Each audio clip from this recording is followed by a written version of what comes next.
Okay, 10.9 is a short chapter, but there's a lot in it. A lot more signing, a lot more conversation, and makes it a lot more difficult to do it online. Um, so I'm going to do stuff on GoReact with this, but I want to look at the introduction first. So the concept that we're going to be exploring is comparing personal qualities. So taking two people and comparing them. We've already done a little bit of that, asking about two people that you know, one you like, one you don't like. So now I want to go a little bit more in depth on those two people and using these structures of how do you compare people? How do you compare qualities? So we could ask all sorts of which questions, which one's this, which one's that. The answers now are what we're looking at, is how do you add commentary about someone? You could describe them with words or with vocab. You can also explain a situation, and you can also compare them. So those are a couple of important aspects of this expansion. And the videos are really good examples of this. So I want to expand. One thing is when you name the two people and how you describe them, you have their names, right? How they're related to you, cousin, friend, whatever. There's all vocab. What they look like. In this story, the one woman describes her sisters. One is older, one is younger, one is differences in their appearance, and that kind of thing. What they do for jobs, any kind of details like that. Where they live, wherever. So there's all sorts of things that you can put in to separating those two people and describing them. Then as the person interviewing, asking the questions, you could come up with lots of which questions. Which one's more something? Which one's better at this? Which one's more funny? Which one more responsible? So any questions that you can think of are put in there.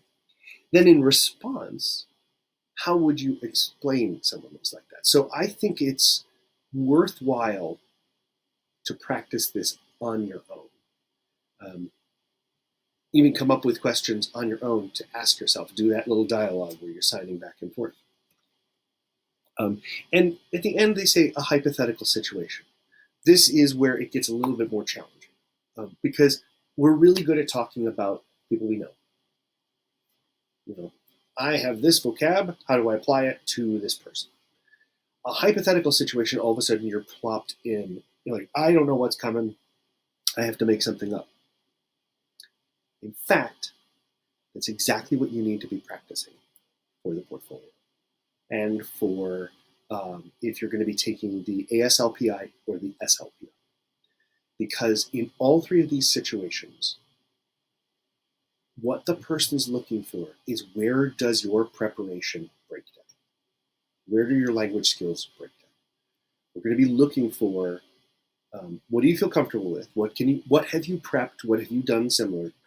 And then where can we catch you that you're like, I don't know what to do. For example, it sounds cruel, but that's the only way to really evaluate where you are in the progress of your language. Is what do you do if you're given something that you don't know the answer to and have to make it up or have to think about it for the first time? So as much as it seems cruel, it's actually really good. So if you can do this on your own and find these times, it'll be really helpful. A friend, former student, was taking the ASLPI. Was in DC after having finished her placement and was asked, at the time they were looking for where to hold the Olympics in the United States, or at least it was one of the years where they were proposing.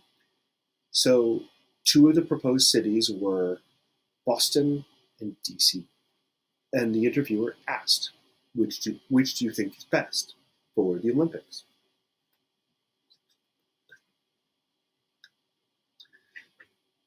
And my student had only lived in DC for 2 months, maybe, whatever the placement was, and didn't know Boston.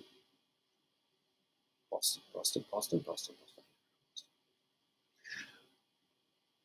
So she's like, I don't know, DC.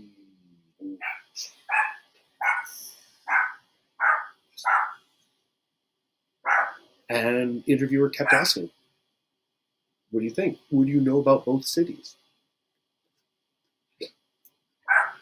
So she had to, the way she signed it to me was pulling it out of her butt. Pulling it out of her butt. Because she had to think, what do I know? How to express. That's the measure of your language.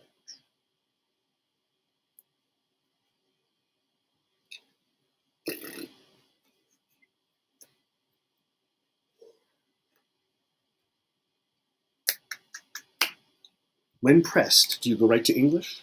Or can you do the structure of ASL? Can you picture it in your head as ASL? So that's why the hypothetical situation at the end. Which would you prefer to travel with? And why? So again, that's the really important thing, is can you do it spontaneously, even with stuff that you don't know anything about or know a little bit about? So I'm not going to play the videos because it gums up the works again, but it's a really good, it's a good illustration. I think the one thing I always find funny is you've got two people who are native signers who are trying to pretend that they're novices. I really wish they had gotten novices to do this, or at least really inexperienced people, because they don't make mistakes. They don't fix things. Everything is assumed. They know all this stuff. They don't even realize that they're making choices, if that makes sense. So this is going to seem awkward at first. Definitely a good partner activity. So I want you to think of even just the questions that they ask. Take a look at what, I don't even remember her name. What is her name? Her name is, I think it's Leah. Ursula and Iva. So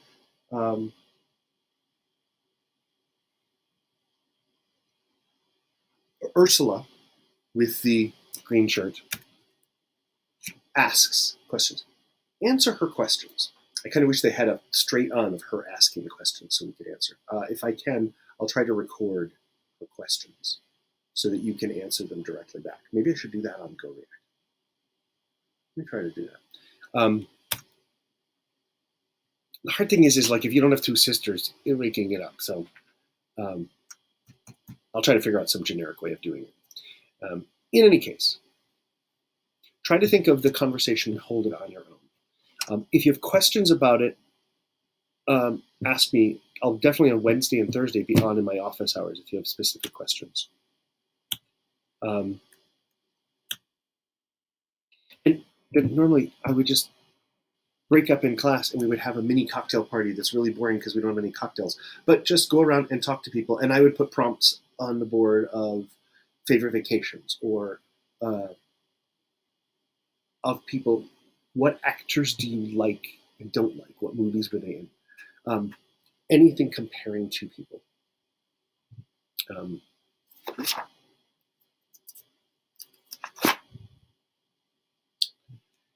The vocab. Oh, okay. So here are exercises and things to talk about. Comparing the people you're stuck with during this quarantine. That's a really good one. Like,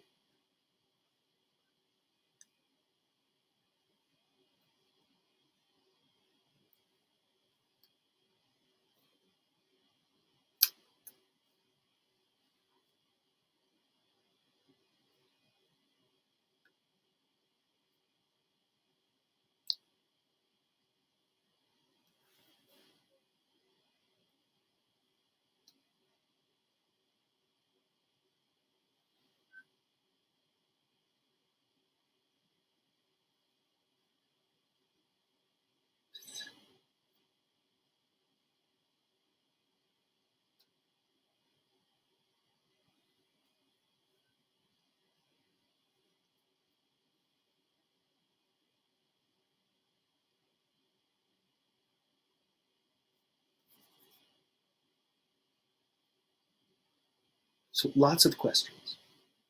And as I would say, think about your situation and just make up questions that you can answer from that.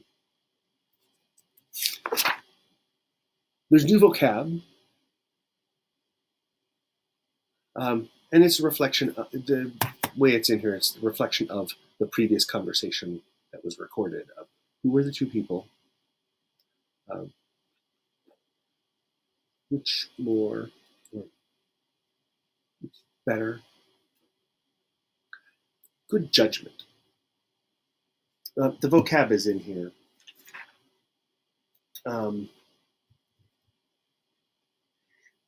The big thing they do is she does this. Keeps coming back to which, better which. We know this for judging in court. Good judgment. Manages money well. Money, budget. Sometimes you see this for budget, like portioning it out. Money handling is probably a better translation. Both. I know we've had this from ASL 1, I would assume. 2 and 1. Both. 2 and 1. Debate and argue. It's an interesting... When I first learned it, it was because it's two sides. Your point, your point, your point. Now it's just discuss. If it's debate, you can go back and forth. But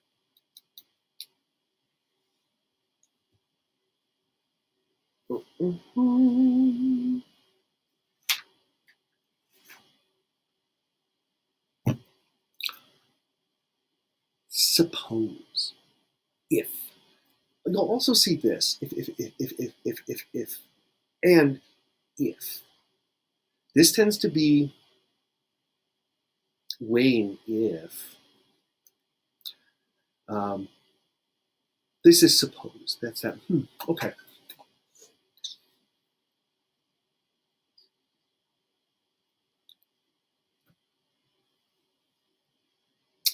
Debate. Argue.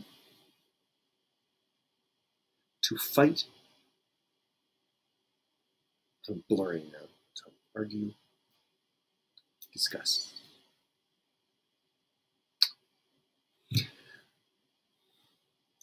Invite and hire and welcome. This is an interesting vocab. If you're bringing someone in, why is this freezing? Okay, bringing someone in, offering them a job, welcoming them into your work. It's always been one that's sticky because it's always looks like the vocab is the opposite of what you mean. I want to invite someone in. I want to offer them a job. I want to bring them into the company.